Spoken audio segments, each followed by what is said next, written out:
पंडित जी का जोरदार तालियां सभी साथियों से।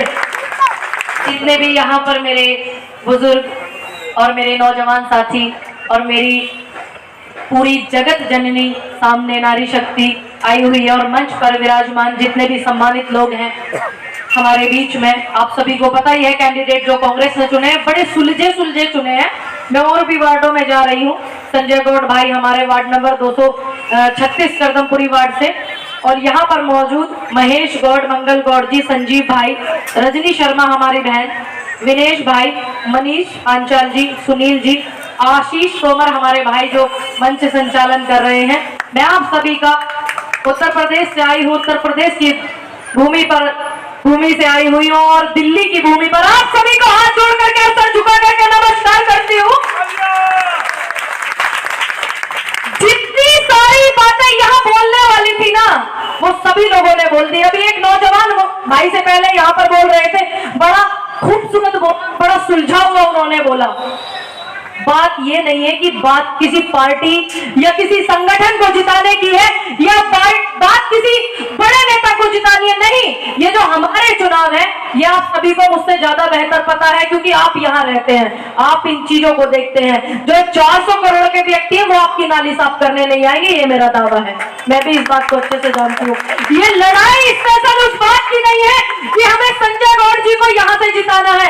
ये लड़ाई है शिक्षा की, ये लड़ाई है स्वास्थ्य सुविधाओं की, ये लड़ाई है आपके गली मोहल्ले को साफ रखने की, और सबसे बड़ी जो बात है ये लड़ाई है हमारे जो नौजवान युवाओं को शराब में के साथ एक फ्री कर करके जो नस्लों को खराब कर रहे हैं। ये लड़ाई हमारी नस्ल को बचाने की है। हम दिल्ली बॉर्डर पर बैठे थे फसल को बचाने के लिए और आज पूरे देश में घूम रहे नस्ल को बचाने के लिए। क्यों? शिक्षा के लिए। एक अभी मेरे भाई बता रहे इतने सारे स्कूल का बड़ा प्रचार है। मैं भी पूछने लगी केजरीवाल जी से कि स्कूल इतने सारे आप बताते 500 स्कूल, बताइए प्रभु कौन से हैं? तो कहते हैं एक शिफ्ट सुबह में चलती है, सुबह में बेटियां पढ़ती हैं, एक स्कूल वो हो गया, उसी स्कूल में शाम को बेटे पढ़ते हैं, 2 स्कूल वो हो गए।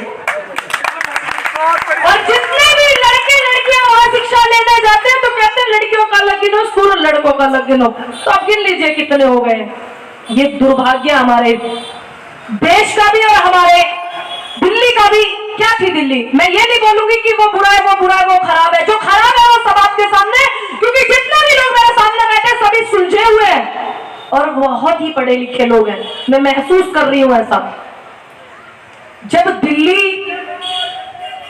कांग्रेस पार्टी को मिली थी, जब देश कांग्रेस पार्टी को मिला था, किन हालातों में मिला था?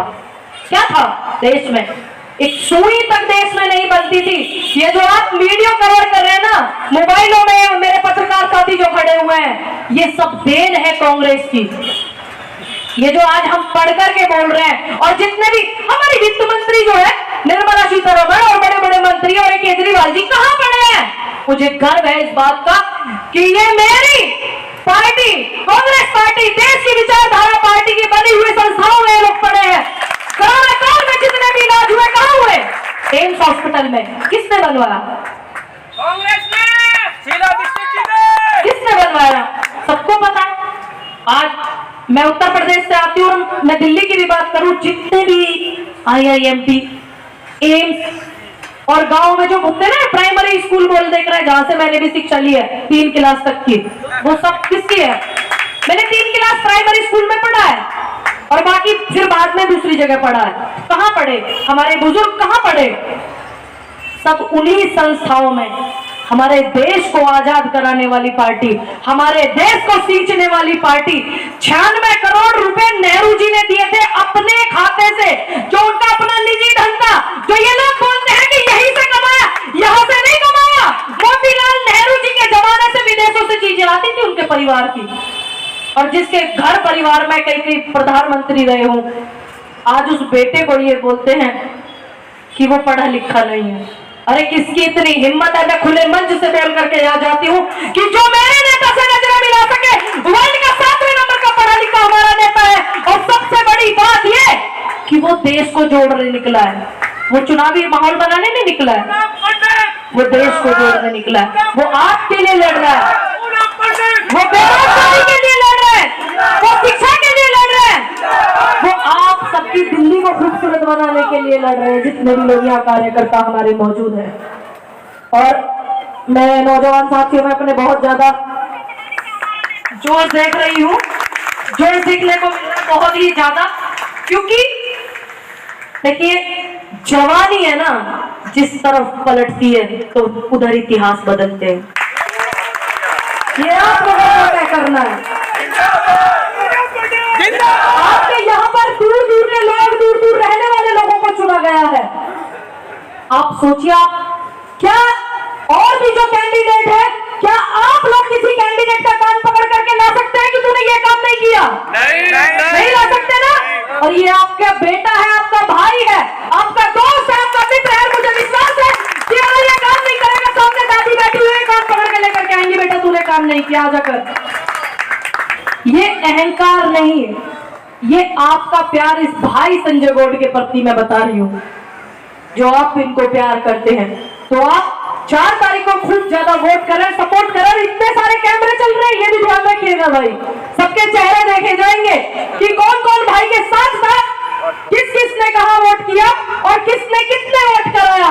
और ये जो जीत है ना, ये जीत आपकी होगी, क्योंकि आपने ये सभा तैयार किया है, आपने ये इतना खूबसूरत मंच लगाया है और इतना खूबसूरत मंच लगाया। और पहली बार यहाँ आपके बीच के व्यक्ति का टिकट हुआ है इतनी बड़ी पार्टी से, उस पार्टी से जिसने देश को आजाद कराया है, उस पार्टी से जिसने हमें शिक्षा दी, हमारे लिए स्कूल बनवाए। आप लोग भी वहीं पढ़े होंगे शायद, जितने मेरे बुजुर्ग सामने बैठे हुए हैं, क्योंकि कोरोना काल जब चला था और मैं ऐसे माहौल में यहाँ खड़ी हुई हूँ जहां पे तो बहुत ज्यादा लोगों को तकलीफ हुई थी बीमारी में, और पूरे तमाम उत्तर प्रदेश से लेकर के और राजधानी दिल्ली तक की मैं बात करूं, किस नेता ने आपके लिए ऑक्सीजन आपके रिश्तेदारों के लिए प्रोवाइड कराई थी? कराई थी क्या किसी ने? अगर किसी ने कराई है तो एक भी बंदा हाथ उठा दे भाई। नहीं कराई, कोई नहीं कराएगा। क्यों? क्योंकि वो चाहते ही नहीं आपको। वो ना चाहते हुए भी ये चाहते हैं कि वो आपको नहीं चाहते हैं। लेकिन ये बात कौन समझेगा? हमें समझनी है, आपको समझनी है, क्योंकि आप तय करते हैं। और आप हमेशा बार बार एक बात को भूल जाते हैं कि जनहित के आगे हर किसी का कद छोटा होता है, चाहे वो राष्ट्रपति भी क्यों ना हो, चाहे वो प्रधानमंत्री मुख्यमंत्री क्यों ना हो। आप अपनी ताकत को भी भूल जाते हैं। क्या कर लेंगे फिर हम अगर आप अपनी ताकत को ही भूल जाएंगे? ये आपको तय करना है। आपको कौन सी दिल्ली चाहिए? शराब की राजधानी दिल्ली चाहिए क्या शिक्षा की राजधानी दिल्ली चाहिए? आपको स्वास्थ्य वाली दिल्ली चाहिए, सीधा शिक्षित और आपके वाली दिल्ली चाहिए, या फिर ये गलियों में जो भांडते फिरते रहते हैं उनके वाली दिल्ली चाहिए, जो शीशे बंद कर लेते हैं नाली की बदबू से भी, या वो दिल्ली चाहिए? कांग्रेस एक विचारधारा है। यहाँ पर ऐसे ऐसे लोग मैं देख रही हूं कि वो लोग हैं जो पढ़ करके और निखर करके आए हुए हैं। जब हम आजादी की बात करें तो हम किनके नाम याद करेंगे? किनके करेंगे? महात्मा गांधी जी, शहीद आजम भगत सिंह, चंद्रशेखर आजाद, झांसी की रानी अहिल्याबाई होलकर, मंगल पांडे जी जो सबसे पहले क्रांतिकारी थे। और आप लोग ऐसे क्रांतिकारियों से रूबरू रहिए, क्योंकि आजकल थाने में भी इन लोगों की फोटो नहीं मिलती है, चंद लोगों की फोटो मिलती है। देखा ना आपने, पंजाब में सरकार बनते ही शहीद आजम भगत सिंह जी की फोटो हटा दी गई थी, खूब वीडियो वायरल हुआ था। ये हमारे स्वतंत्रता सेनानियों से ओझल कर रहे हैं। हमारे बुजुर्गों का खून लगा हुआ है इस देश को आजाद कराने में, इस मिट्टी में उनका खून मिला हुआ है, तो कैसे उनको भूल जाएंगे? हमारे पूर्वज वो हैं जिन्होंने देश आजाद कराया। और इनसे पूछने लग जाओ, अच्छा हम मौजूदा सरकार की ही बात करें, दिल्ली में जो सरकार है केजरीवाल जी की, अगर उनसे पूछने लग जाए आपके पूर्वजों ने क्या किया, देश की आजादी में कितना आपका योगदान, दिल्ली की शिक्षा में आपका कितना योगदान है, दिल्ली की स्वास्थ्य सुविधाएं जो मोहल्ले के लिए बंद पड़े हैं उनमें जाके भी कोई ना झांकता, उनमें क्या करा? ये आपको समझना होगा, क्योंकि जब कोई गांव प्रधान या वार्ड का पार्षद होता है वही आपकी समस्याओं को ऊपर तक पहुंचाता है। ये आप ध्यान रखना। अभी 10 मंजिल पर बैठे हो हमारे अरविंद केजरीवाल जी, तो उन्हें कैसे दिखेगा नीचे का कि नीचे चींटियां भी हैं? नहीं दिखेगा ना। उन्हें कैसे दिखेगा कि जनता जिसके वोट से वो इतनी ऊपर बैठे हैं वो भी है? हम जब नीचे चलते हैं तो झांक के चलते हैं कि कहीं हमारे पैरों की धूल मिट्टी से कोई चींटी भी ना मर जाए। वो तो जनता को ही नहीं झांक करके देखते, तो फिर वो आपकी समस्या को कैसे समझेंगे? दिल्ली में ही एक बलात्कार हुआ था 6 साल की बेटी का, जिसको चिता पर जला दिया था। वाल्मीकि समाज की गुड़िया थी, बड़ी छोटी सी, तो वहां पर भी केजरीवाल जी नहीं बोले थे। सोचिए, देश की बेटी, आपकी बेटी है कि नहीं है? है या नहीं है? सोचिए, कल पता नहीं किस बेटी की बारी आ जाए और अरविंद केजरीवाल जी तो गुजरात में, वो तो वहां पर प्रचार में लगे हुए हैं। यहां पर एक दारू के चक्कर में एक दारू फिरी और उनके मंत्री मसाज करा रहे जेल में, तो वो तुम्हारी कहां सुनेंगे?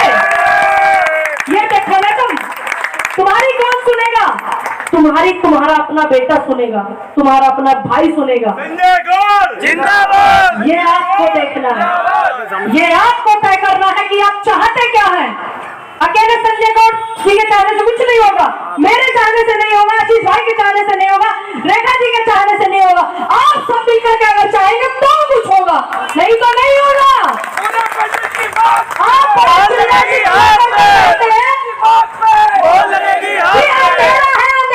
चिल्लाने से कुछ नहीं होगा, सब ठीक होगा, दिल बहलाने से कुछ नहीं होगा।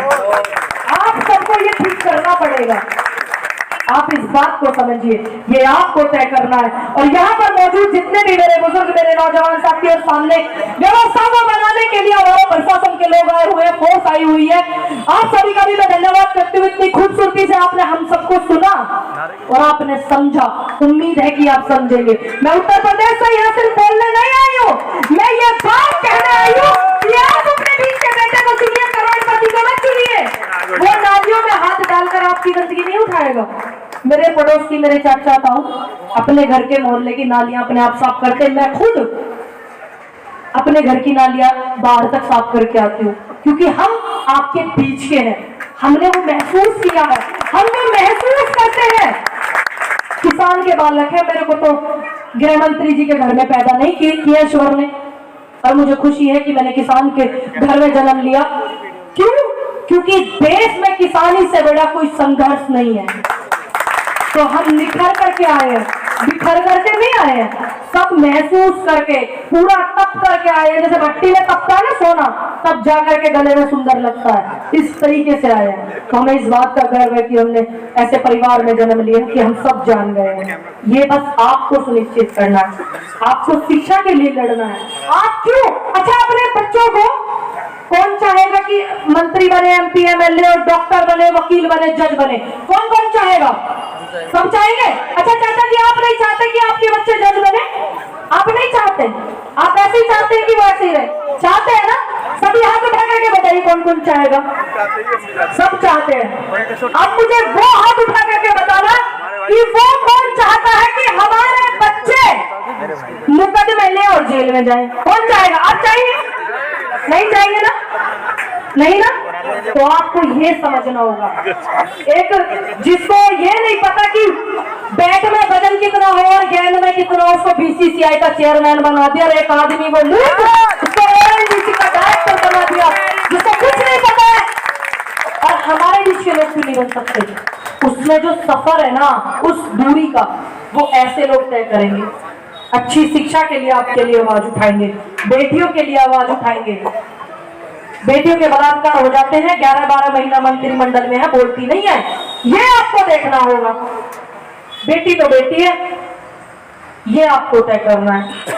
अभी आपने देखा कितने नौजवान लड़कों ने आत्महत्या की, 62-65 लड़कों ने आत्महत्या की, जवान लड़कों ने आत्महत्या की, अग्निपथ से प्रभावित होकर के।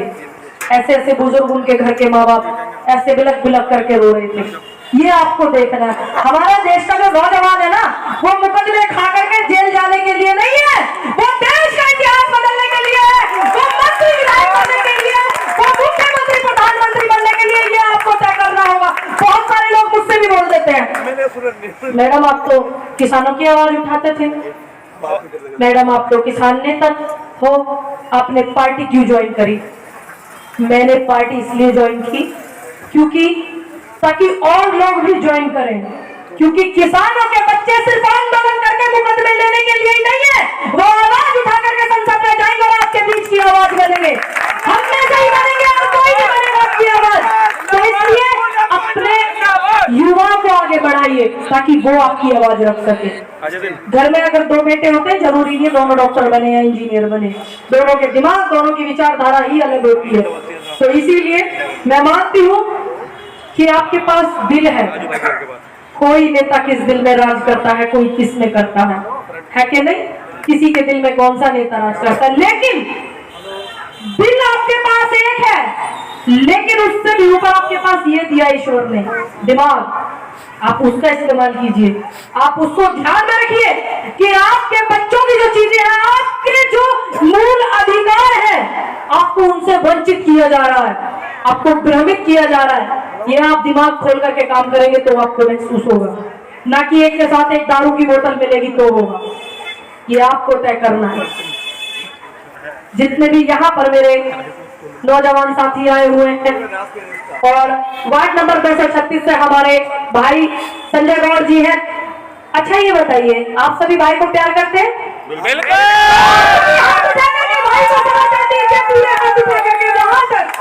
आप सभी भाई को यहाँ से जिताना और कहीं दूर मत भेजना, अपने बीच में रखना।